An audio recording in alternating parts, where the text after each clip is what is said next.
નમસ્કાર દર્શક મિત્રો, હું છું પરમાર અનિશા. તમે જોઈ રહ્યા છો લોક સામનો ન્યૂઝ. તો જોઈએ આજના સમાચાર ભાવનગરથી અમારા રિપોર્ટર અજય મકવાણા સાથે. ભાવનગર જગન્નાથજીની રથયાત્રા શાંતિપૂર્ણ અને સુરક્ષિત વાતાવરણમાં સંપન્ન થાય તે માટે ભાવનગર પોલીસ સંપૂર્ણ એક્શન મોડમાં આવી ગઈ છે.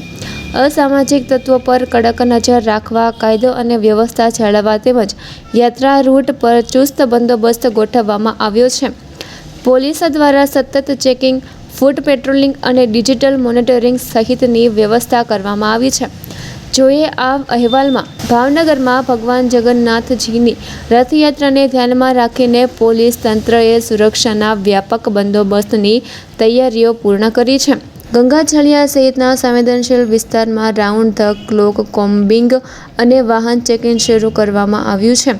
સ્થાનિકોમાં સુરક્ષાની ભાવના મજબૂત બને તે માટે પોલીસ અધિકારીઓ દ્વારા સતત ફૂટ પેટ્રોલિંગ કરવામાં આવી રહ્યું છે.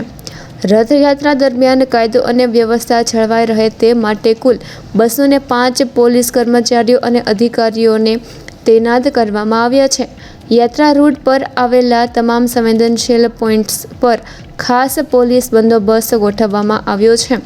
આ ઉપરાંત ભાવનગર પોલીસ ડિજિટલ મોનિટરિંગ તેમજ સ્થાનિક બાતમીદારોના નેટવર્ક દ્વારા પણ દર ચાંપતી નજર રાખી રહી છે, જેથી રથયાત્રા શાંતિપૂર્ણ અને નિર્વિઘ્ન રીતે પૂર્ણ થઈ શકે.